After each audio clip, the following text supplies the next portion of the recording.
ఇప్పుడే జనమంతా ఎందుకు ఆలోచిస్తున్నారు, లేదా ఈ మధ్యకాలంలో జనం అందరి ఇళ్లలో ఎందుకు ఈ శంఖ పుష్పిని పెంచుకుంటున్నారు? ఇది అంత గొప్ప మొక్క అంటే నిజంగానే గొప్ప మొక్క. ప్రతి ఒక్కళ్ళు శంఖ పుష్పిని ఎందుకు యూజ్ చేస్తున్నారో చాలా మందికి తెలియదు. ఎవరో చెప్పారని యూజ్ చేస్తూ ఉంటారు. అయితే ఈ శంఖ పుష్పిలో ఉన్న గొప్పతనం ఏంటో ఈరోజు పూర్తిగా తెలుసుకుందాం.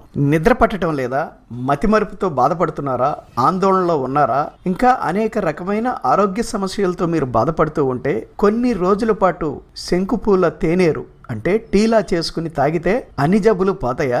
మరి ఈ మధ్య డాక్టర్లు కూడా చెప్తున్నారంట కొన్ని రోజు శంకుపూల తేనేరు తాగి చూడండి అని. మరి చాలా మందికి డౌట్ వస్తూ ఉంటుంది, అసలు ఈ శంకుపూల టీ ఏమిటి అన్నది. అవును, మనం అందరం శంఖం పువ్వు అందం కోసమే పెంచుకుంటున్నాము. అయితే ఈరోజు అందంతో పాటు ఆరోగ్యం కూడా ఇస్తుంది అని తెలుసుకుంటే ఆశ్చర్యపోతాం. ఈ మధ్య ఫుడ్ కలర్గా కూడా పాపులర్ అయిపోతుంది ఈ శంఖం పువ్వు.